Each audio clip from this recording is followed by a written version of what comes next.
కాంగ్రెస్ ప్రభుత్వం కల్పిస్తున్న విద్యుత్ సబ్సిడీ, గ్యాస్ సబ్సిడీని అర్హులైన వారందరికీ అందేలా ప్రభుత్వ అధికారులు చొరవ తీసుకోవాలని ఎన్టీపీసీ సిపిఎం నాయకులు కోరారు.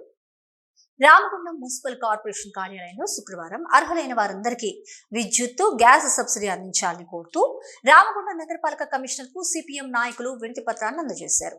ఈ సందర్భంగా సిపిఎం నాయకులు మాట్లాడుతూ కాంగ్రెస్ ప్రభుత్వం 6 గ్యారంటీల్లో భాగంగా పేద ప్రజలకు కల్పిస్తున్న 200 యూనిట్ల విద్యుత్ ఫ్రీ, 500 రూపాయలకే గ్యాస్ బండ అర్హులైన వారందరికీ అందడం లేదంటూ వాపోయారు.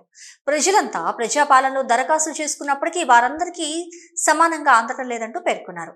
ప్రజాపాలనలో పెట్టిన దరఖాస్తులు లేవంటూ అధికారులు సమాధానం చెబుతున్నారని, దరఖాస్తులకు అధికారులు బాధ్యత వహించి అర్హులైన వారందరికీ విద్యుత్, గ్యాస్ సబ్సిడీ ఇప్పించాలంటూ డిమాండ్ చేశారు.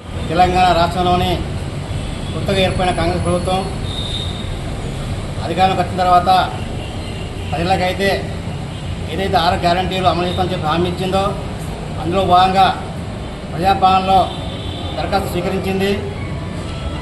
అందులో ముఖ్యంగా విద్యుత్, గ్యాస్ సబ్సిడీ అమల్లో చాలా మందికి అమలు కావడం లేదు. ప్రజాపాలన దరఖాస్తులలో ఏదైతే ఆన్లైన్లో దాన్ని చేర్చడం తప్పైపోయిందని చెప్పి ఇటు అధికారులు చెప్తా ఉన్నారు.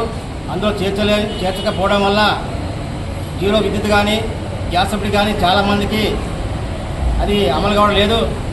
ఏదైతే ప్రజాపాలన దరఖాస్తు స్వీకరించారో ఆ రిసిప్ట్ తీసుకున్నప్పుడు కూడా అమలు కాని పరిస్థితి ఉన్నది.